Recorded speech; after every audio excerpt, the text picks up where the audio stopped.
Code Vein was being hailed as the first anime Souls game when it came out, and honestly, that wasn't an entirely misleading moniker. The genre was dominated by stoic characters with sparse dialogue and almost annoyingly opaque storytelling.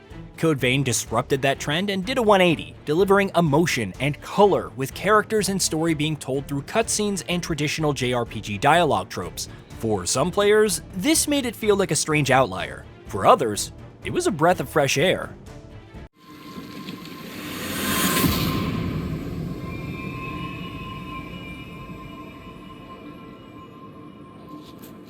よし、ここから泉の流れをたどる。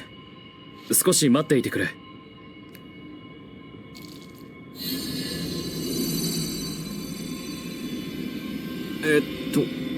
どういうことだ？旧市街地に戻れ。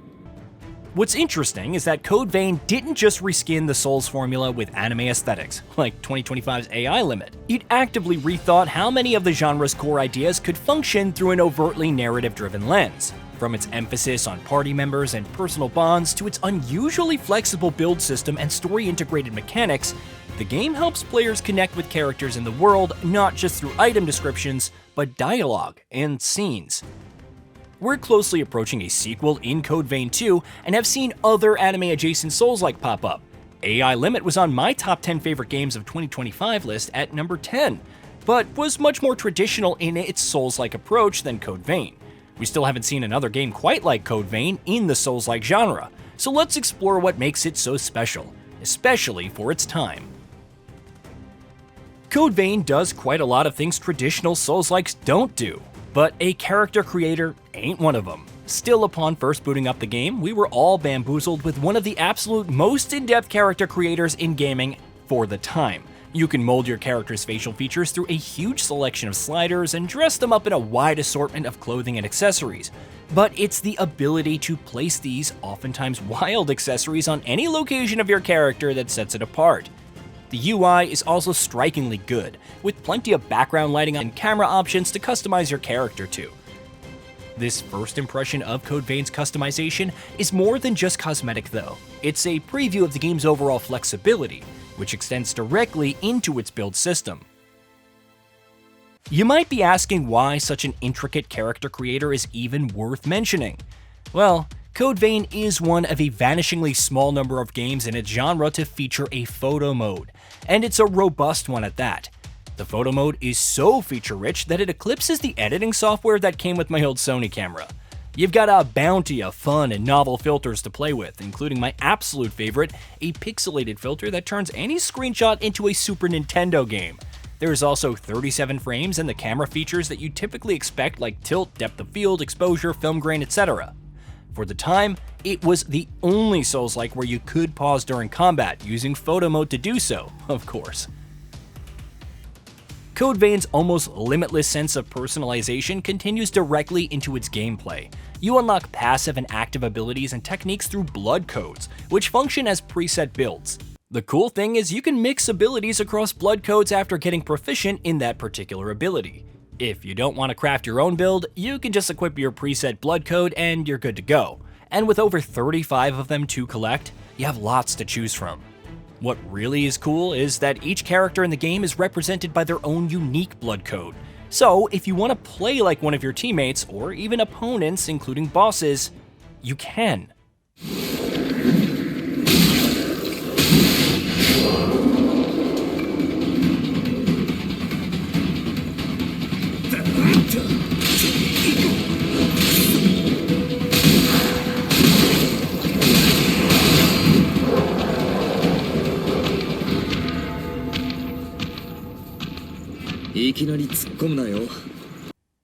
The fun thing is that Code Vein ties every gameplay mechanic into story in rather clever ways. Blood codes, for example, are often gifted to you after reaching a certain bond level with a character, reinforcing the feeling that your power comes from shared experiences. Insert power through friendship meme. Your role as a special revenant allows you to absorb other revenants' blood codes. And of course, blood is a vital theme within the game as a whole. Your armor and secondary weapon is known as a blood veil, which itself is used to drain ichor using vampire-like fangs. And the game's denizens, the Revenants, each have parasites living in their heart which helps bring them back to life upon death, also determining their signature blood code. Yeah, the lore goes pretty deep, doesn't it? There's plenty of it to unpack and discover throughout the main story, but there's also numerous side stories and character backstories to explore on top of that. Unlike a majority of Souls-likes, Code Vein has a wide cast of characters that can be brought with you into battle as party members. They gather in a dedicated hub area, which gets expanded and added on as you play. Your companions also expand with new dialogue after key story beats. From a gameplay perspective, this allows you to approach Code Vein like a party-based RPG, or tackle it solo for an added challenge. Narratively, it opens the door to extensive backstory. Each character has a shockingly in-depth backstory that can be experienced through memory vignettes. Again, this is all tied into the rich lore of the game in a way that more or less makes sense given the rules of the setting. These memory sequences are collected through memory echoes and vestiges, and there's a ton of them throughout the game. Over 100 in fact. While the slow walking can be tedious, especially on New Game Plus runs, their presentation is undeniably striking. That presentation ties directly into Code Vein's music and art direction. Memory sequences are accompanied by elegant emotional piano pieces and depicted in stark black and white scenes using claymation-like figures and animations. It's a storytelling method unlike anything else in the genre. Code Vein's memory sequences are a powerful narrative tool that manages to show us what the villains went through before being corrupted, humanizing them in the process. The dramatic voice acting and stirring score are the cherry on top. The story in general is presented through cutscenes, something Souls-like shy away from given their typical show-don't-tell approach to narrative. Code Vein is different, leaning into flashy cinematics and emotional character outbursts.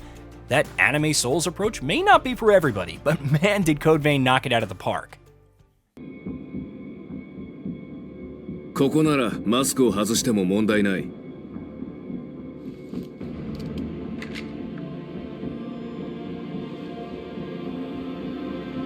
クイーンが暴走する前、彼女の力によって生み出されたものだ。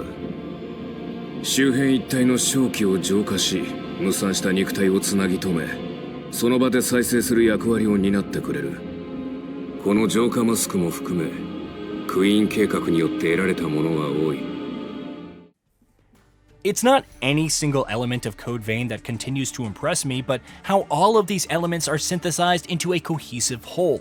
I often hear about how fun the combat in Code Vein is, or how cool the anime art is, but the brilliant gameplay/story integration is often overlooked. Gameplay and art alone wouldn't make the game stand out in an increasingly crowded genre. What elevates Code Vein is how intentionally its systems reinforce one another, all in service of its themes.